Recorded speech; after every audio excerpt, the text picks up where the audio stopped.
आखिरकार अखिलेश यादव ने फैसला कर लिया कि वो खुद लोकसभा का चुनाव लड़ेंगे। इसने सबको हैरान कर दिया। वजह है समाजवादी पार्टी में भारी असमंजस का होना।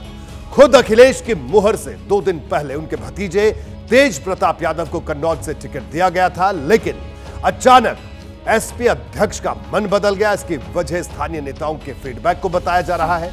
कल कन्नौज में नॉमिनेशन के आखिरी दिन अखिलेश यादव पर्चा भरेंगे।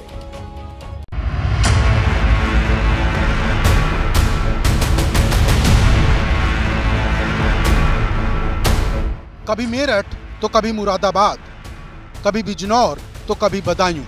समाजवादी पार्टी की टिकट बदलने वाली कहानी अब कन्नौज तक पहुंच गई है। कई दौर की बैठक और लंबे मंथन के बाद समाजवादी पार्टी ने 22 अप्रैल को प्रत्याशियों की एक लिस्ट जारी की, जिसमें कन्नौज से तेज प्रताप यादव को प्रत्याशी बनाने का ऐलान हुआ। लेकिन 48 घंटे भी नहीं बीते कि इस सीट से टिकट बदलने की चर्चा शुरू हो गई। 23 अप्रैल की शाम जिले के वरिष्ठ नेताओं के साथ बैठक की। इसी बैठक में नेताओं ने तेज प्रताप यादव की उम्मीदवारी पर पुनर्विचार के लिए आग्रह किया। अपील की गई कि अखिलेश यादव खुद कन्नौज से चुनाव लड़ें, जिस पर अखिलेश ने कहा कि वो रामगोपाल यादव और शिवपाल यादव से बात करेंगे। साथ ही भरोसा दिलाया कि कार्यकर्ताओं की भावना को देखते हुए विचार जरूर किया जाएगा। कन्नौज को लेकर सर कोई नई घोषणा होने वाली है? कन्नौज को लेकर सर कोई नई घोषणा होगी? जो कन्नौज की जनता कहेगी वो करूंगा। पिछले 1 महीने में अखिलेश यादव कई बार कन्नौज गए और जब भी कन्नौज पहुंचे कार्यकर्ताओं ने यही माना कि वही यहां से प्रत्याशी होंगे। लेकिन तेज प्रताप यादव का नाम सामने करके उन्होंने सबको चौंका दिया था। हालांकि कार्यकर्ताओं के आग्रह के बाद अखिलेश यादव कन्नौज से चुनाव लड़ने के लिए राजी हो गए हैं। सूत्र बताते हैं कि नामांकन से जुड़े सभी डॉक्यूमेंट्स पर उन्होंने 23 अप्रैल की रात को ही साइन कर दी। अब 25 अप्रैल को दोपहर 12 बजे नामांकन भी भरेंगे। 25 अप्रैल को ही कन्नौज से नामांकन भरने का आखिरी दिन है। कन्नौज से चुनाव लड़ने की चर्चा के बीच अखिलेश यादव इटावा पहुंचे। मैनपुरी लोकसभा सीट में आने वाले जसवंत नगर में डिंपल यादव के लिए प्रचार किया और सवाल जब कन्नौज का हुआ तो गोलमोल जवाब देकर चले गए। नॉमिनेशन होगा तो आपको पता लग जाएगा और हो सकता है नॉमिनेशन से पहले ही आपकी जानकारी होगी। कन्नौज अलग बात है, लेकिन उससे ज्यादा जो जनता ने मन बनाया है, इंडिया गठबंधन भविष्य बन के आ रहा है जी, और भारतीय जनता पार्टी इतिहास बन जाएगी इस चुनाव में। अब सवाल यह है कि अगर अखिलेश यादव कन्नौज से चुनाव लड़ेंगे तो तेज प्रताप यादव का क्या होगा? तेज प्रताप यादव मैनपुरी से सांसद रह चुके हैं, लेकिन मैनपुरी से डिंपल यादव मैदान में हैं।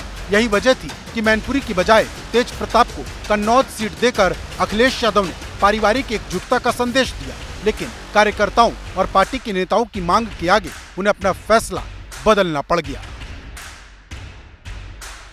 कन्नौज से टिकट कटने के बाद तेज प्रताप यादव ने अभी तक कुछ नहीं कहा, लेकिन उनकी पत्नी और लालू यादव की बेटी राजलक्ष्मी ने सोशल मीडिया पर लिखा कि यह फैसला समाजवादी पार्टी के हित में है और पार्टी हित से बढ़कर कुछ भी नहीं। वैसे भी इस वक्त अखिलेश यादव को लेकर 5 सवाल सिर्फ सियासी गलियारों में नहीं घूम रहे, बल्कि अंदर खाने समाजवादी पार्टी के नेताओं और कार्यकर्ताओं के बीच भी चर्चा में है।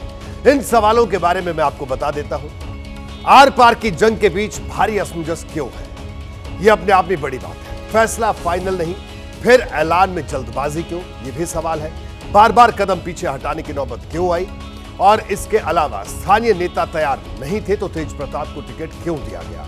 जिसे भी टिकट देकर काटा उसके मनोबल पर बुरे असर की चिंता क्यों नहीं की गई, यह भी सवाल किया जा रहा है। हालांकि तेज प्रताप यादव ने बाकायदा उनकी पत्नी ने ट्वीट कर अपना पक्ष भी रखा है।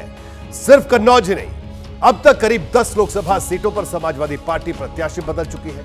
कई सीटें तो ऐसी हैं जहां 3-3 बार प्रत्याशी बदले गए, और ऐसे फैसलों के बाद कई उम्मीदवारों के अंदर डर है कि कहीं उनसे भी टिकट वापस न ले लिया जाए।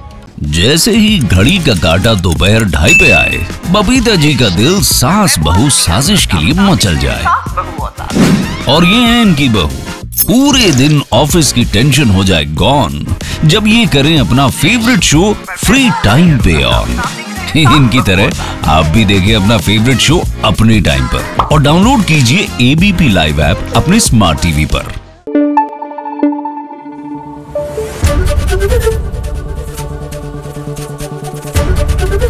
एबीपी न्यूज आपको रखे आगे।